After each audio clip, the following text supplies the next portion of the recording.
Nous allons traiter maintenant des questions d'inégalité dans l'espace mondial.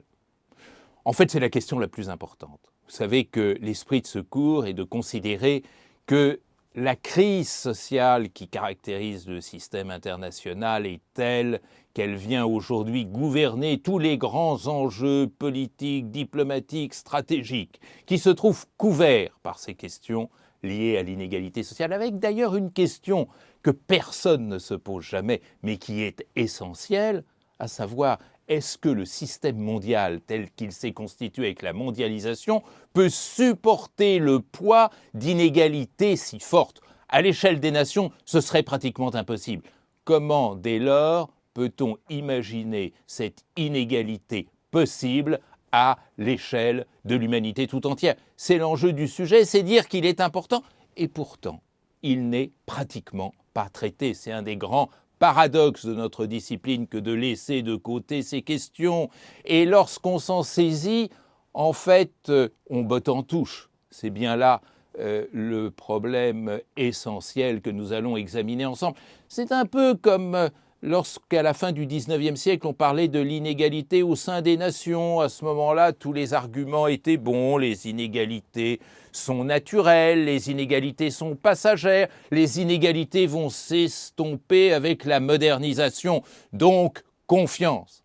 La réalité est bien plus complexe et ce même discours, nous l'entendons aujourd'hui à l'échelle du monde. Le monde est très inégalitaire. Un Malawite a un revenu de $250 par an alors qu'un Norvégien a un revenu qui avoisine les $100 000 par an. Ça fait rien, tout ceci est affaire de développement à parachever et à accomplir.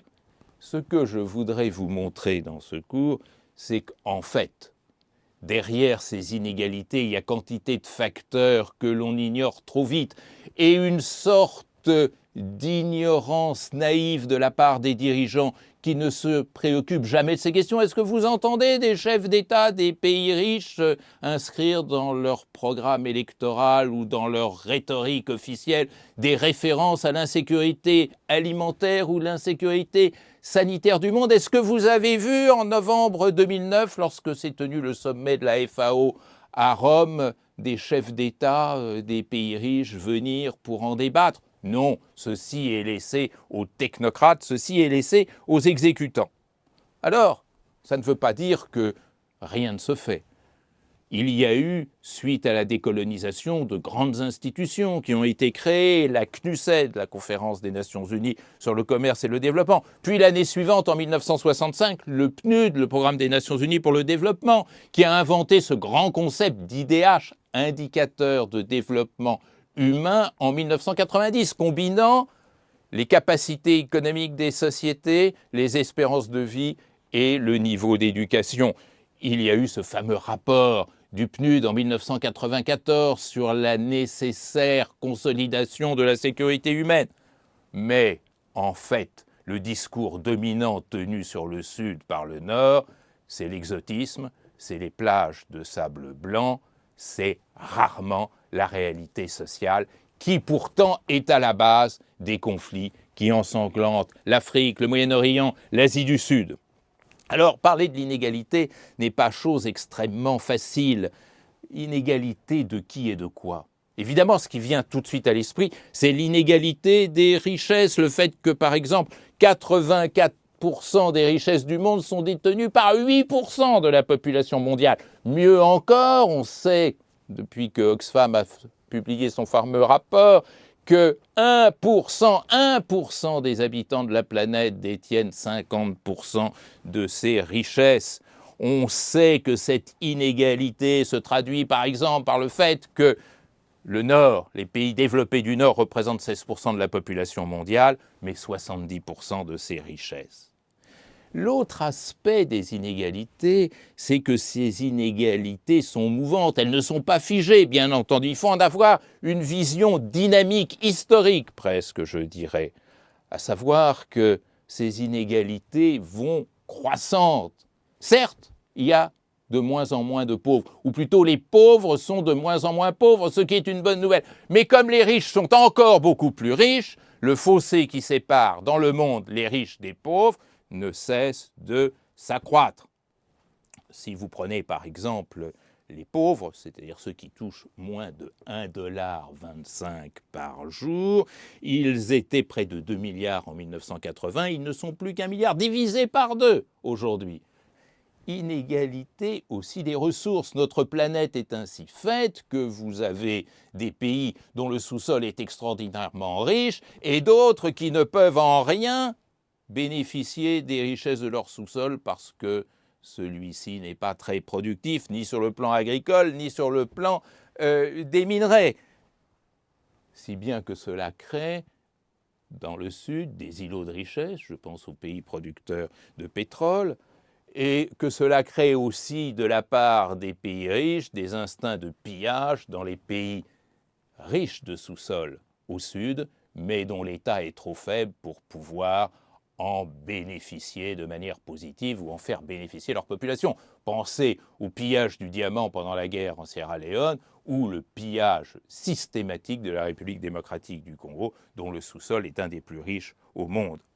Et puis, il ne faut pas oublier surtout les inégalités vécues, c'est-à-dire pas celles que l'on peut construire à partir des indicateurs que je proposais tout à l'heure, mais c'est par exemple les conditions de vie telles qu'elles sont ressenties par des individus. Il faut avoir bien en tête qu'1 milliard d'êtres humains ne sont pas convenablement logés.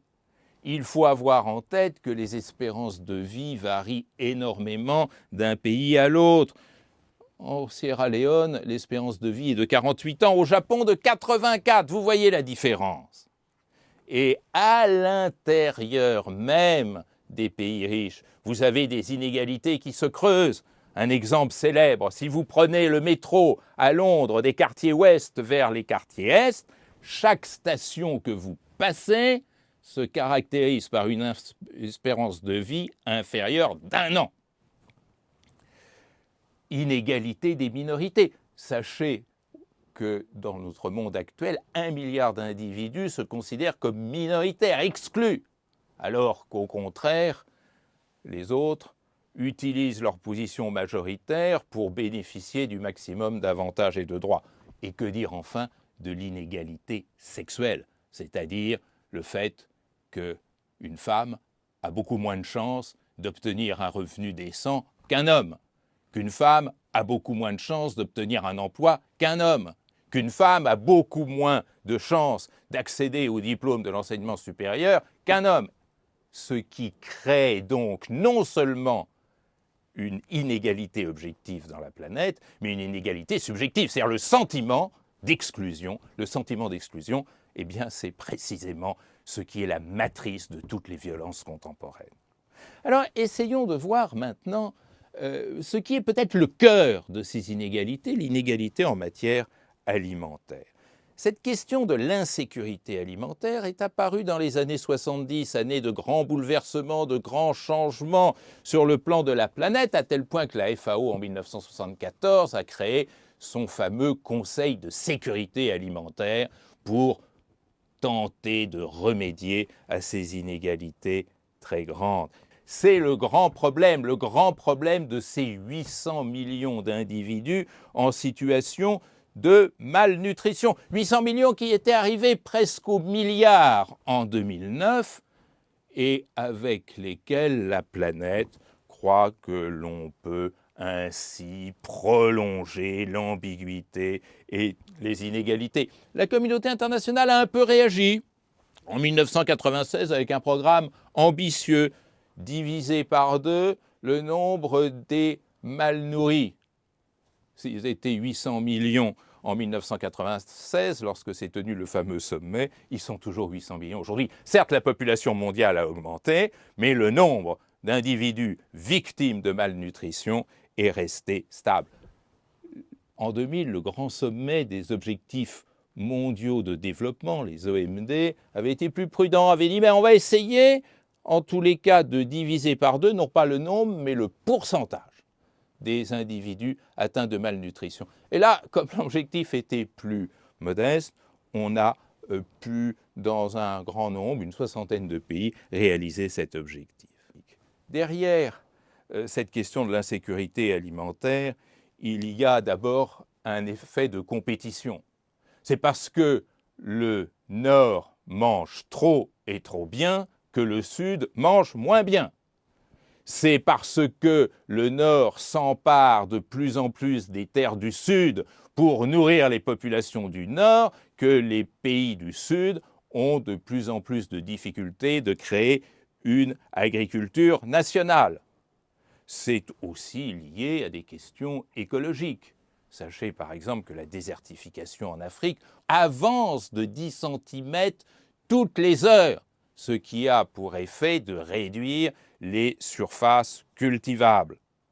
Affaire aussi de développement. L'urbanisation presque outrancière dans les pays du Sud est extrêmement rapide, détruit les surfaces cultivables.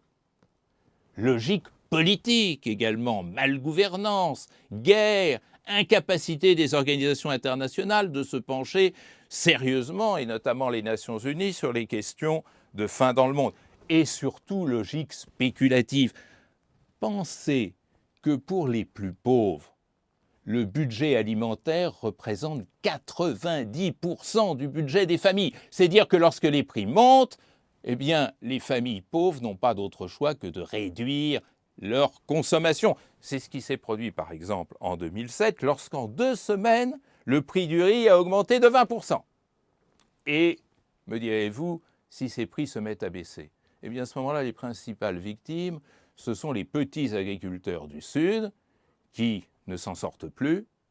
Vous voyez qu'on est dans un jeu perdant-perdant. À chaque fois, effectivement, les inégalités se reproduisent plus qu'elles ne se corrigent. Est-ce qu'il y a une fatalité derrière tout cela? Non. Non, si on met en place un programme d'intégration sociale internationale. Mais au-delà de cette intégration sociale matérielle, c'est bien d'une intégration sociale symbolique dont on a besoin, des liens sociaux, de l'amitié, de la solidarité à construire. Est-ce que la coopération internationale est capable de faire face? Pensez que le Conseil de sécurité des Nations Unies ne s'est pas une seule fois depuis 1945 saisi des questions de sécurité alimentaire. Pensez que les politiques de coopération entre États favorisent davantage la clientélisation et la corruption des gouvernements du Sud plutôt qu'un véritable réveil et essor des sociétés. C'est-à-dire que ces politiques doivent être totalement repensées. Si elles ne le sont pas, le choix reste simple. Pour celles et ceux qui souffrent désespérément de la faim dans les pays du Sud, la migration vers le Nord est le choix le plus rationnel. Mais c'est encore le choix le plus pacifique. Que dire de ces enfants soldats qui sont recrutés par les milices parce que c'est pour eux la seule façon de lutter contre la faim qui les afflige? Comment interpréter l'essor des violences régionales et internationales dans le Sahel, en Asie centrale, au Yémen, autrement que par référence au poids de la faim et de l'insécurité alimentaire? C'est donc bien d'un projet global dont l'espace mondial a besoin.